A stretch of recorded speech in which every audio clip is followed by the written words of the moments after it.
I will start my reading from magic words and am not quite, because the third type of question greatly increased the likelihood of a more informative response. Even without realizing it, questions like it doesn't have any problems, does it? Presume that there are not any issues. While they do directly ask about problems, they simultaneously communicate the questioner's assumption that no problems exist. Compared to a general question, what can you tell me about it? Such questions signal that the question asker is aware that there could be issues, but also that they are not super interested in investigating them, either because they assume that such issues don't exist or that they are averse to confrontation and thus unlikely to pursue an assertive line of questioning. But another way to ask about potential problems is to flip the assumption, to presume what to presume that problems exist rather than don't. Questions like what problems does it have do exactly that. Rather than implicitly assuming no issues, they assume there are some and want to root them out. Further, such negative assumptions questions signal something different from the question asker.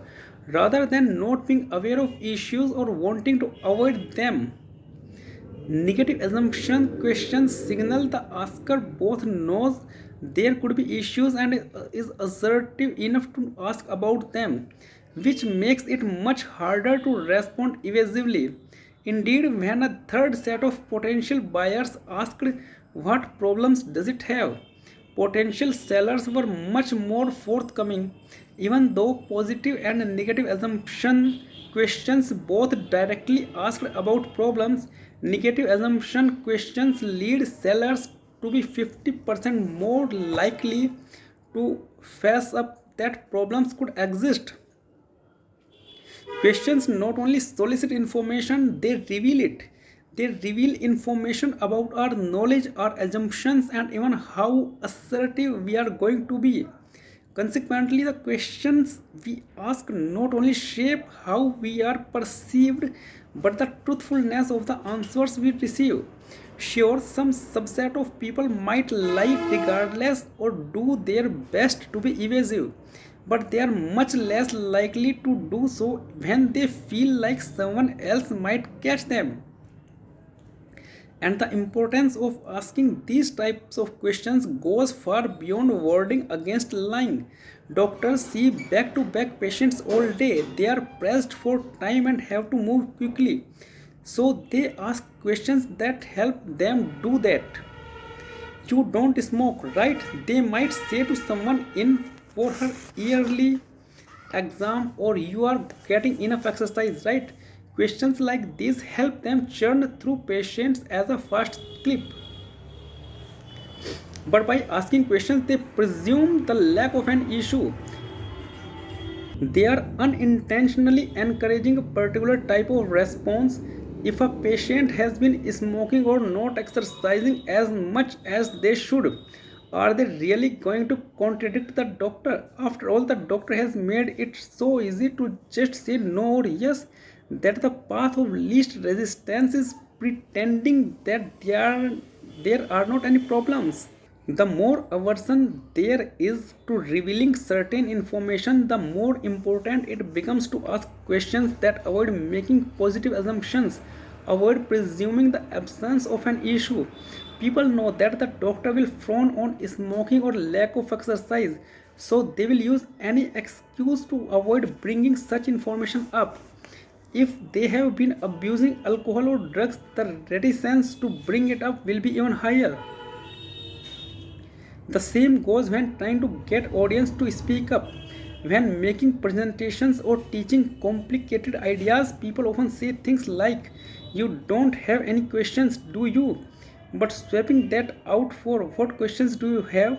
will encourage more people to follow up if they don't understand.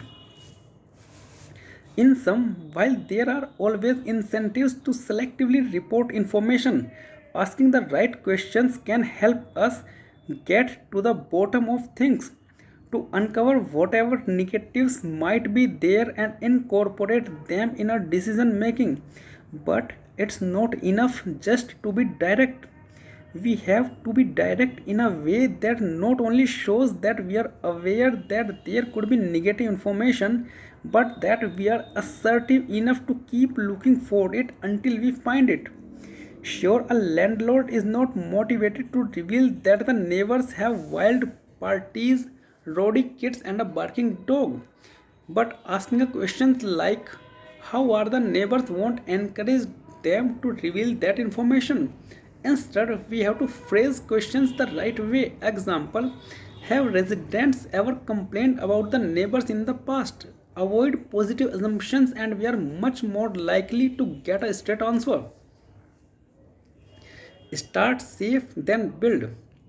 Knowing the right questions to ask is a valuable skill. Rather than any question being equally good, some ways of asking are more effective than others. But beyond which questions to ask, certain types of questions can be better to ask at different times in a conversation. In the late 1960s, University of California, Berkeley graduate student Arthur Aron was trying to figure out what to study. He was doing a master's degree in social psychology and was looking for something that had not already been investigated in too much depth. Something people didn't think could be studied scientifically, but that he could figure out a way to crack. While trying to sort that out, he was also dating a fellow student, Elaine Spaulding. They fell in love, and when they kissed, he realized two things. First, this was the person he wanted to spend the rest of his life with, and second, love might just be the right topic for him to study. More than 50 years later, Arthur and Elaine are still together and they have done some incredible things. They have traveled the world, written best selling books, and lived everywhere from Paris and Toronto to Vancouver and New York. But along the way, the Arons also changed the way we think about interpersonal relationships. From friendships and romantic partners to strangers who are meeting for the first time. Their research examines how people form and maintain connections and the role such bonds play in personal growth and development. They have studied how doing novel or exciting things with a partner improves your relationships, how cross group friendships can reduce prejudice, and the neural mechanisms underlying the euphoria of intense romantic love. Hint, they are the same ones that respond to cocaine. Some of the research they are probably most famous for, though, is work on how to bring people together. Strong relationships are vital. Social connections not only give us something to talk to, they help us live happier, healthier lives. Relationship quality is a bigger predictor of happiness than wealth or success, and it's a huge predictor of health.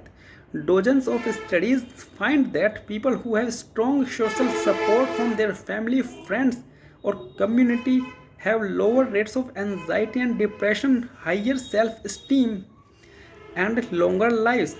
But while the benefits of interpersonal closeness are clear, such relationships usually take a while to blossom. It often takes multiple interactions before colleagues become friends and numerous dates over weeks and months to start building a strong romantic relationship. Further, developing stronger relationships can be challenging. Say you wanted to become friends with someone at the office, for example, or deepen a relationship with an acquaintance. You can try to bump into them or find an excuse to ask them to grab a cup of coffee, but it's often hard knowing exactly what to say. The Arons wondered whether there might be a more effective way, a step by step foolproof process that would make any two people feel closer. A technique that friends, would be romantic partners, and even a stranger who just met could follow and in less than an hour reap the benefits. This sounds difficult impossible even. After all, trust and intimacy are not built overnight. And yet, sometimes, in the face of all odds, social connections form and flourish. Strangers happen to sit next to one another on a flight, and by the time they get off the plane, they are the best of friends. Colleagues who didn't know or even didn't like each other before happens to be paired up for a team building event and are inseparable thereafter.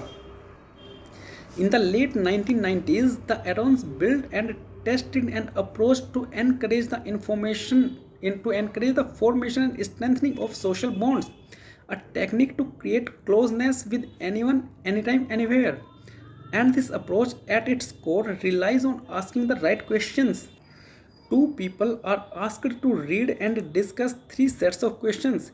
The first set starts simply enough. Given the choice of anyone in the world whom you want as a dinner guest, one partner answers the question and then the other does the same. Then they move on to the next questions. Would you like to be famous? In what way? Each takes a turn answering, and when they move on to the third questions, before making a telephone call, do you ever rehearse what you are going to say? Why? Partners take turns reading questions and answering them, and they are given 15 minutes to complete as many of the first set of questions as they happen to get go. First set of questions. Question 1. Given the choice of anyone in the world, what would you want as a dinner guest? Would you like to be famous in that way? Before making a telephone call, do you ever rehearse what you are going to say? Why? What would constitute a perfect day for you? When did you last sing to yourself to someone else? If you were able to live to the age of 90 and retain either the mind or body of a 30-year-old for the last 60 years of life, which would you want? Do you have a secret hunch about how you will die? Name three things you and your partner appear to have in common. For what in your life do you feel most grateful? If you could change anything about the way you were raised, what would it be? Take 4 minutes and tell your partner your life story in as much detail as possible. If you could wake up tomorrow having gained any one quality or ability, what would it be? Once 15 minutes are up, the partners move on to the second set of questions. As before, partners take turns reading the questions and answering them and complete as many of the questions as they can or want to in 15 minutes. Second set of questions.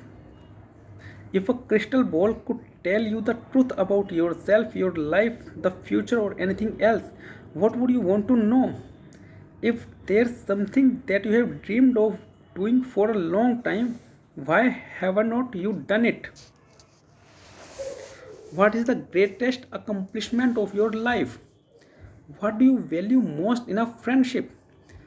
What is your most treasured memory? What is your most terrible memory? If you knew that in 1 year you would die suddenly, would you change anything about the way you are now living? Why? What does friendship mean to you? What roles do love and affection play in your life? Alternate sharing something you consider a positive characteristic of your partner. Share a total of 5 items. How close and warm is your family? Do you feel your childhood was happier than most other people's? How do you feel about your relationship with your mother? After 15 minutes have elapsed, they go to the last set of questions. Last set of questions. Make 3 true we statements each. For instance, we are both in this room feeling. Complete this sentence. I wish I had someone with whom I could share. If you were going to become a close friend with your partner, please share what would be important for him or her to know. Tell your partner what you like about them. Be very honest this time, saying things that you might not say to someone you have just met. Share with your partner an embracing moment in your life. When did you last cry in front of another person? by yourself. Tell your partner something that you like most about them already. What, if anything, is too serious to be joked about?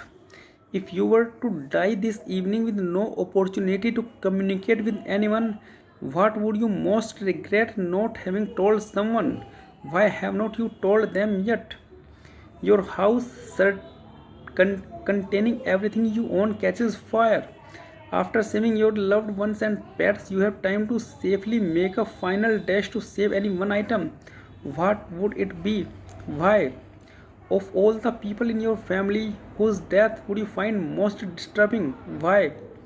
Share a personal problem and ask your partner's advice on how he or she might handle it. Also, ask your partner to reflect back to you how you seem to be feeling about the problem you have chosen. Thank you. That's it for the day.